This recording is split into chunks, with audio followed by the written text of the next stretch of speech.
రతన్ టాటా. టాటా ఈ పేరు తెలియని భారతీయుడు ఉండడంటే అతిశయోక్తి కాదు.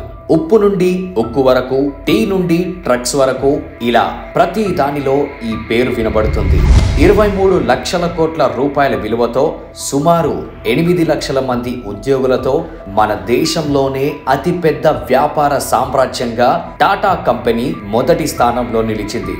ఇంత పెద్ద కంపెనీని విజయవంతంగా నడిపిస్తున్న వ్యక్తి రతన్ టాటా. దేశంలోనే అతిపెద్ద కంపెనీలు అయిన రిలయన్స్, ఆదిత్య బిర్లా, అడాగ్లను కలిపినా కూడా టాటా కంపెనీకి సరిరాదు. కానీ ధనవంతుల జాబితాలో మాత్రం టాటా చేరలేదు. దీనికి గల కారణం ఏంటి? అసలు రతన్ టాటా యొక్క జీవిత ప్రయాణం ఎలా ఉంది వంటి విషయాలను ఇప్పుడు తెలుసుకుందాం. రతన్ టాటా 1937 డిసెంబర్ 28న నావల్ టాటా మరియు సోను టాటా దంపతులకు జన్మించారాయన. అతనికి జిమ్మీ మరియు నోయల్ టాటా అనే సోదరులున్నారు. రతన్ టాటాకు 10 సంవత్సరాల వయసున్నప్పుడు అతని తల్లిదండ్రులు విడిపోయారు. సోదరులిద్దరూ వారి అమ్మమ్మ నవాజ్బాయ్ టాటా దగ్గర పెరిగారు. అతని ప్రారంభ పాఠశాల విద్య ముంబైలో క్యాంపియన్ స్కూల్ మరియు జాన్ కానన్ స్కూల్లో జరిగింది. అతను యుఎస్ఏలోని కార్నెల్ యూనివర్సిటీ నుండి స్ట్రక్చరల్ ఇంజనీరింగ్తో ఆర్కిటెక్చర్లో తన డిగ్రీని, 1975లో హార్వర్డ్ బిజినెస్ స్కూల్లో అడ్వాన్స్డ్ మేనేజ్మెంట్ ప్రోగ్రామ్ని పూర్తి చేశాడు. 1971లో అతను national radio and electronics company limited director ఇన్ఛార్జ్గా నియమించబడ్డాడు. కంపెనీ ఆర్థిక సంక్షోభంలో కూరుకుపోయినప్పుడు మెరుగైన వినియోగదారు ఎలక్ట్రానిక్స్ విభాగాన్ని నిర్మించేందుకు రతన్ టాటా తన వంతు కృషి చేశారు. అయితే ఆర్థిక మాంద్యం మరియు యూనియన్ సమస్యలు మాత్రం విజయవంతం కాలేదు. 1977లో అతను టాటా గ్రూప్ యూనిట్గా ఉన్న ఎంప్రెస్ మిల్స్కు బదిలీ చేయబడ్డాడు. అతను మిల్లు పునరుద్ధరణ కోసం ఒక ప్రణాళికను రూపొందించాడు. కానీ ఇతర కంపెనీ అధికారులు దాన్ని తిరస్కరించడంతో మిల్లు మూసివేయబడింది. రతన్ టాటా మళ్ళీ టాటా ఇండస్ట్రీస్కు బదిలీ అయ్యారు.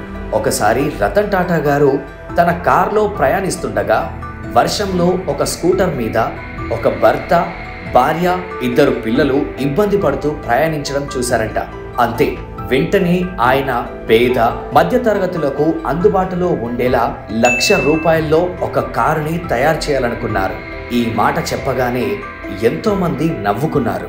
₹1,00,000 కారుని ఎలా తయారు చేస్తారని భయపెట్టారు. కొంతమంది వెటకారం చేశారు. కానీ టాటా మాత్రం వెనక్కి తగ్గలేదు. ఇంజనీర్లను పిలిపించారు. కానీ వాళ్ళు ₹1,00,000 కారుని తయారు చేయడం కుదరదని చెప్పేశారు. అయినా కూడా రతన్ టాటా వినలేదు. ధైర్యంగా ముందుకు అడుగు వేశారు. చివరకు ప్రపంచంలోనే అత్యంత చవకైన కారు విడుదలైంది. ప్రపంచమంతా ఆశ్చర్యపోయింది.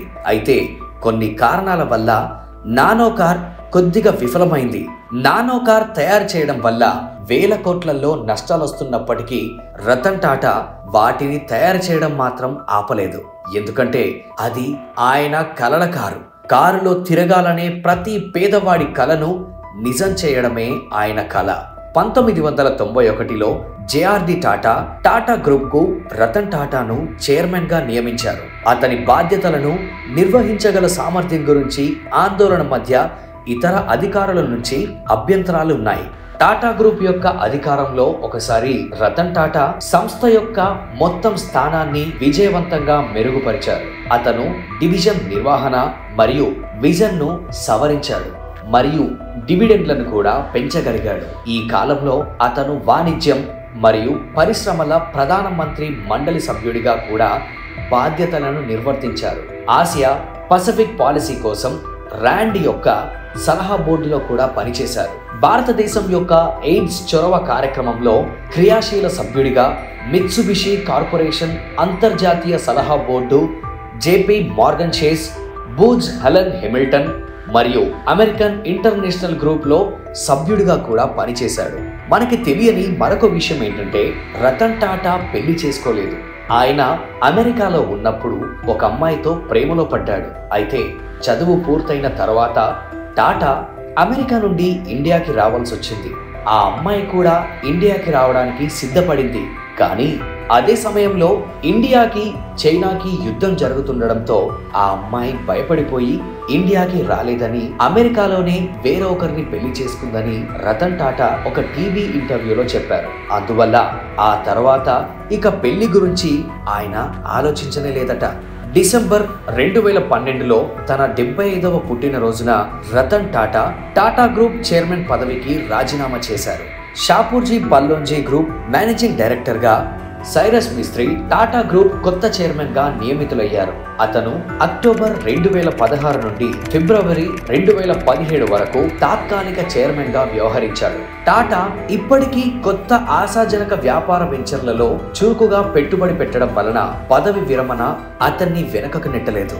అతను పరిశ్రమ రంగానికి అంకితమైన పరోపకారి మరియు దేశంలోని వివిధ స్వచ్ఛంద సంస్థలకు గణనీయమైన సహకారం అందిస్తున్నాడు. విద్య, వైద్యం మరియు గ్రామీణాభివృద్ధికి మద్దతుదారుగా సవాలు చేయబడిన ప్రాంతాలకు మెరుగైన నీటిని అందించడానికి Ratan Tata university of new south Wales faculty of engineering కు మద్దతిచ్చారు. Tata education and development trust $28 million రూపాయలను టాటా స్కాలర్షిప్ ఫండ్ ను అందించింది.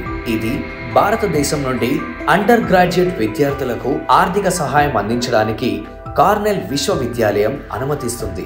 టాటా గ్రూప్ కంపెనీలు మరియు టాటా స్వచ్ఛంద సంస్థలు 2010లో హార్వర్డ్ బిజినెస్ స్కూల్ కి ఎగ్జిక్యూటివ్ సెంటర్ నిర్మాణం కోసం $50 మిలియన్ విరాళంగా అందించాయి.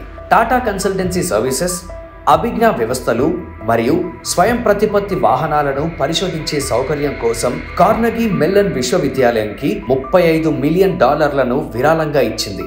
ఇదే ఒక సంస్థ అందించిన అతిపెద్ద విరాళం. టాటా గ్రూప్ విరాళంగా 2014లో ఇండియన్ ఇన్స్టిట్యూట్ ఆఫ్ టెక్నాలజీ బొంబాయికి $950 మిలియన్లను మరియు Tata centre of technology and design ని ఏర్పాటు చేశారు. ఇది ఇన్స్టిట్యూట్ చరిత్రలో అందిన అతిపెద్ద విరాళం. టాటా ట్రస్ట్ లో అల్జీమర్స్ వ్యాధికి కారణమయ్యే యంత్రాంగాలను అధ్యయనం చేయడానికి, రోగ నిర్ధారణ మరియు చికిత్స కోసం పద్ధతులను రూపొందించడానికి centre for neuroscience, Indian institute of science కు $750 మిలియన్ గ్రాంట్ అందించింది. Tata group Massachusetts institute of technology, Tata centre of technology and design కూడా ఏర్పాటు చేసింది. ఇది వనరుల నియంత్రిత కమ్యూనిటీల సవాళ్లను పరిష్కరించడానికి భారతదేశం పైన ప్రాథమిక దృష్టిని కేంద్రీకరించింది. టాటా గ్రూప్ చైర్మన్ హోదాలో ఉన్నప్పుడు ఆయన కంపెనీని అంతర్జాతీయ స్థాయిలో ప్రతిష్టాత్మకంగా గుర్తించేంత ఎత్తుకు తీసుకెళ్లారు. కంపెనీ గొప్ప ఆర్థిక విజయాన్ని సాధించింది మరియు Tata group New York stock exchange కు చేరుకుంది. అతని నాయకత్వంలో Tata group chorus, Jaguar, land rover మరియు టెట్లీ వంటి కంపెనీలను కొనుగోలు చేయడంతో ప్రపంచ బ్రాండ్ గా మారింది. టాటా నానో మరియు టాటా ఇండికా ఆటోమొబైల్స్ అతని నాయకత్వంలో రూపొందించబడ్డవే. భారతీయులకు మెరుగైన నాణ్యమైన జీవనాన్ని అందించడంతో పాటు మానవాభివృద్ధిని నిర్ధారించడం జీవితపు ముఖ్య లక్ష్యంగా పెట్టుకున్న అతను అపార పరోపకారి. తన వాటాలో 65% పైగా చారిటబుల్ ట్రస్ట్ లో పెట్టుబడి పెట్టిన దానశీలుడు.